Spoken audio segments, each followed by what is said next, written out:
So today I'm just going to talk you through a couple of coping skills that can really support you through times that you're struggling or times that you're feeling quite uncomfortable and have that urge to reach for food.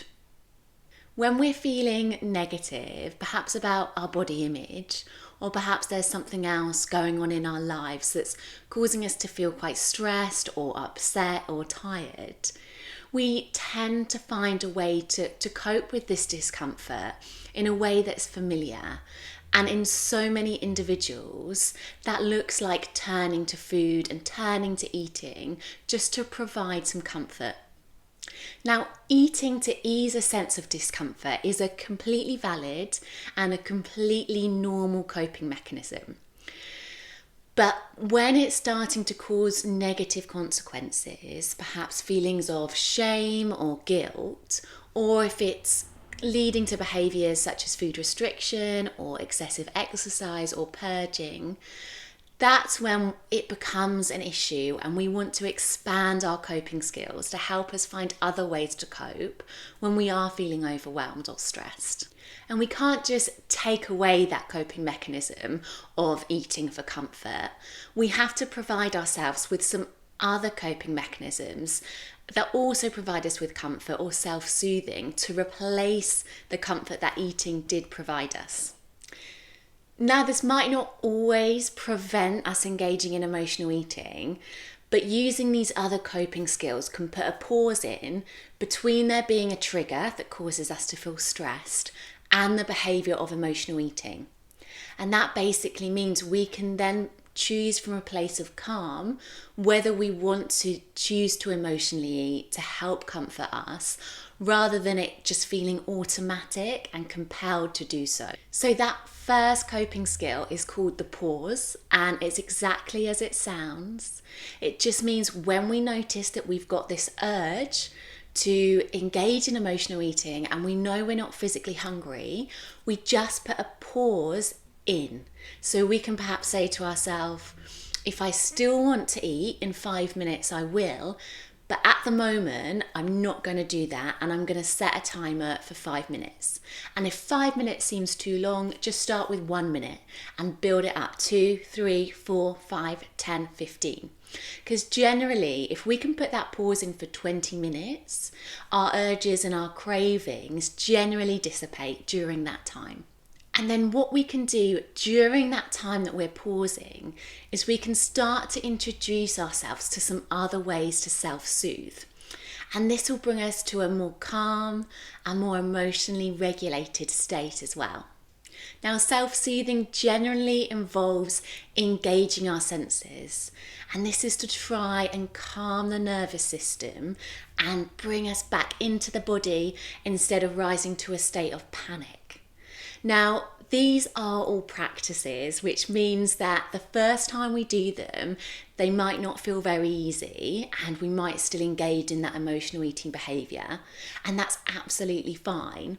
But the more we practice them and the more we engage with those self-soothing mechanisms that I'm about to suggest, rather than eating, the more confident we'll be at using them and the quicker that they'll be able to work and self-soothe us. So thinking about self-soothing, we want to think about our senses. So things that make us focus on our touch, sight, smell, sound and taste. So the first one that I've got is moisturising our hands. So this engages both our sense of touch, and also if we get a scented one, it will also engage our sense of smell as well. So just spend 30 seconds, a minute, just moisturising and massaging those hands to bring a sense of self-soothing and a sense of calm. Running our hands under warm water can also have a similar soothing effect as well. Another option that we can use is to grab some essential oils. Now, what works quite well for a lot of people to self-soothe is a lavender oil. And if you feel okay to do it, all you can do, you could literally just smell it and start to engage your sense of smell, or you could put a couple of drops just on your wrist and rub that in there. Or you could put it on a tissue, or a flannel or a towel or something like that. So you have it with you, you have it around you. And then when you need it, if the urge comes back in, which sometimes it does, you can just smell your wrist, smell your tissue to try and engage that sense of smell again. Something else that's a great one for a lot of people is music and engaging our sense of hearing. So what I would suggest is you set up a Spotify list of songs that boost your mood or just bring you to a place of neutral or relax you. And then when you're feeling overwhelmed or stressed, you go, oh, I've got my playlist, choose a song, and then you put it on something that's just going to lift you up a little bit.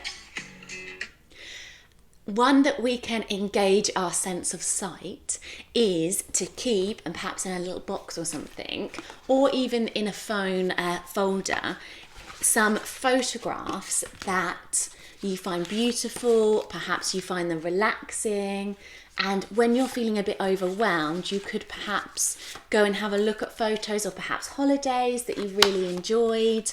I've got some quotes in here as well, some nice garden, nature images, things that you generally would find a little bit uplifting, calming, relaxing. So another really great self-soothing one for a sense of touch is called havening. And this is kind of a little bit like self-massage. So with this, we put one hand on one shoulder, the other hand on the other shoulder, and we're just going to give a little squeeze, and we're going to squeeze all the way down to the elbows and bring it all the way back up again. And as you do this, you could do some deep breathing as well. Really enhance that state of relaxation. If that one doesn't work for you, that's absolutely fine.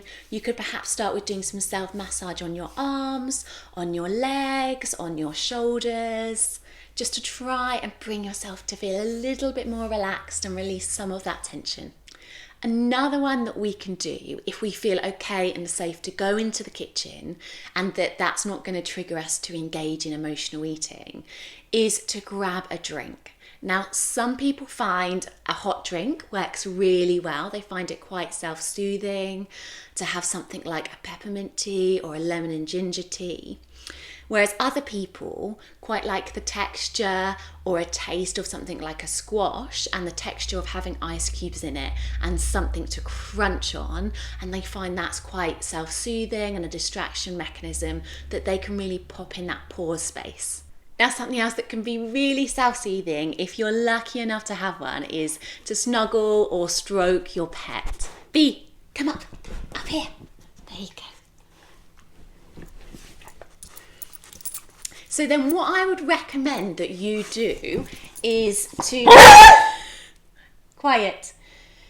Is that when you've practiced some of these strategies, that you come up with a list of maybe 2 or 3 of your favourite ones, so that you know that when you're stressed, you need to cuddle your pet, moisturise your hands and grab a hot drink, and that will make you feel calmer and more regulated.